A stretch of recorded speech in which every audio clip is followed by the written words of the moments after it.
votre nouvelle sœur? Mademoiselle.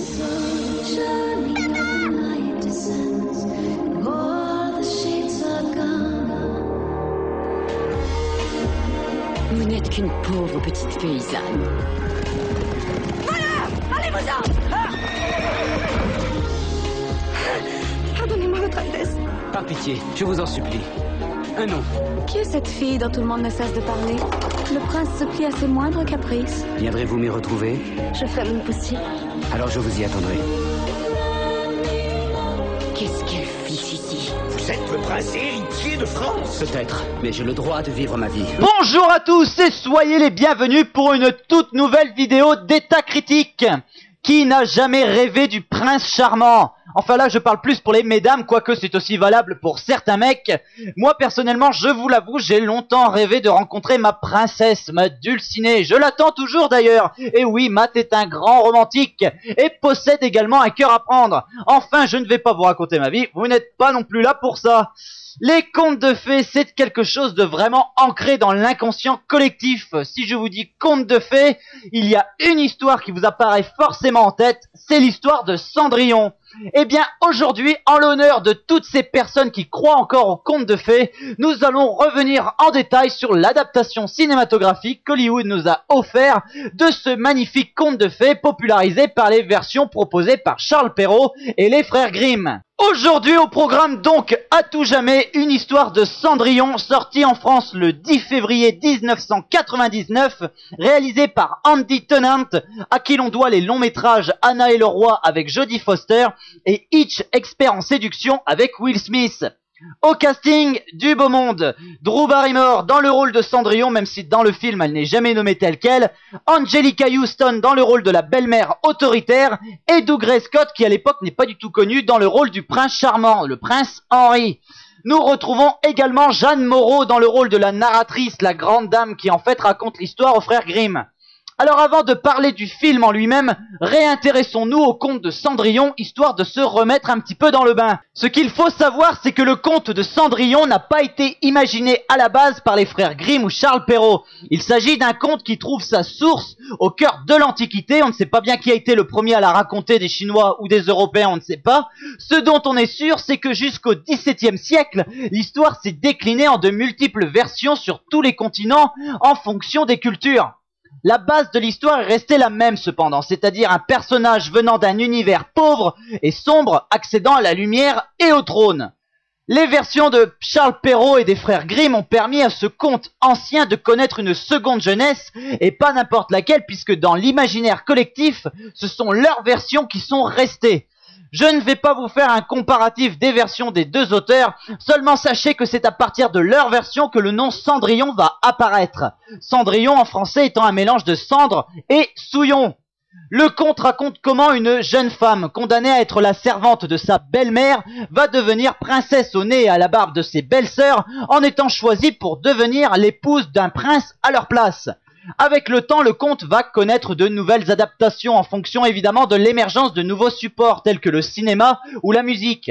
L'une des versions qu'on se souvient le plus est évidemment le dessin animé Disney sorti en 1960 qui s'inspire donc ouvertement du conte de Charles Perrault et des frères Grimm.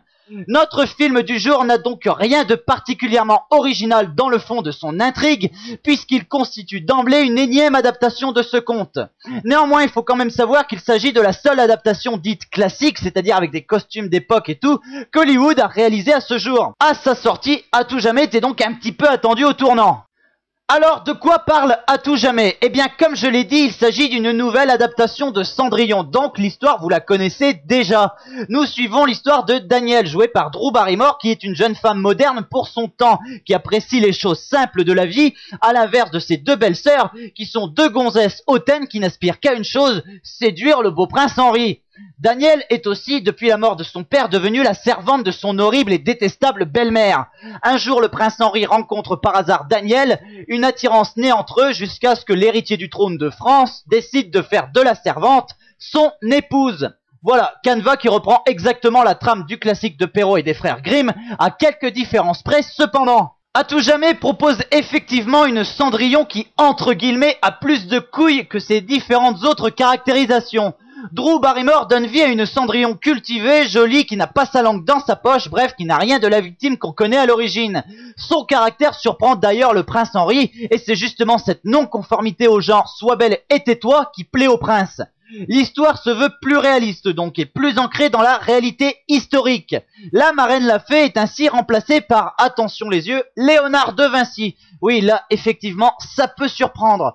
Ici, ce personnage est quand même celui qui fait le plus progresser l'intrigue, comme si Léonard de Vinci était celui qui avait fait l'histoire de Cendrillon. Ouais, bon, là, voilà, là on a mis le doigt quand même sur un premier problème que pose ce film, en mon sens.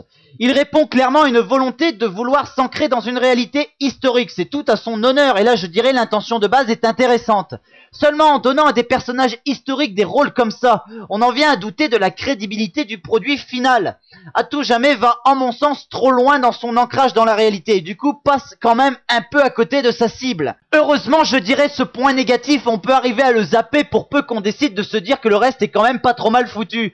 La réalisation d'Andy Tennant est très soignée, les décors, les costumes, les acteurs, la musique, l'immersion est au top. On arrive à entrer dans cette jolie histoire, on arrive à se laisser porter jusqu'au final, et à la sortie, on n'a pas l'impression d'être déçu ou qu'on se soit foutu de notre gueule. À tout jamais est un film très correct, seulement avec le recul, il se situe quand même entre le bon et le mauvais. Il y a tout un aspect du film qui fait qu'on apprécie de l'observer, et tout un aspect du film qui fait qu'on se dit que c'était quand même pas si terrible que ça. Le scénario est original dans sa caractérisation de Cendrillon, je viens d'en parler, mais également dans son déroulement, il arrive à nous garder accrochés quand même alors qu'on connaît l'issue finale. Mais au vu de l'originalité affichée au départ, on s'attend toujours à ce qu'il se passe quelque chose de vraiment inattendu qui renversera toute l'intrigue, et c'est ça qui nous tient entre guillemets en haleine.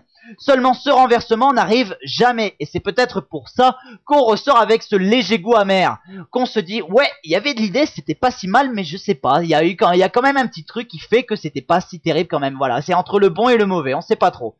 En conclusion, je vous recommande à tout jamais une histoire de Cendrillon si vous êtes une petite fille de 8 ans surtout, parce que je pense qu'il n'y a que ce genre de spectateur qui pourra vraiment apprécier le film à donf.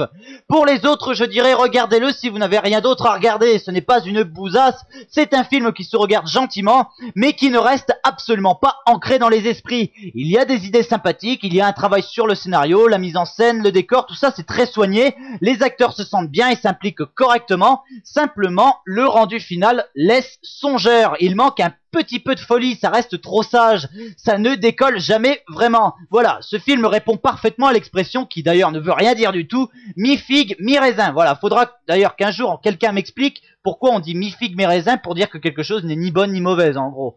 Enfin bref, moi je vous donne rendez-vous pour une prochaine vidéo qui sera un petit peu spéciale puisque on va chroniquer l'un de mes films préférés, ce qui ne veut pas dire que je ne le critiquerai pas avec un petit peu de recul. En attendant, je vous dis bye bye, allez au cinéma et à la prochaine.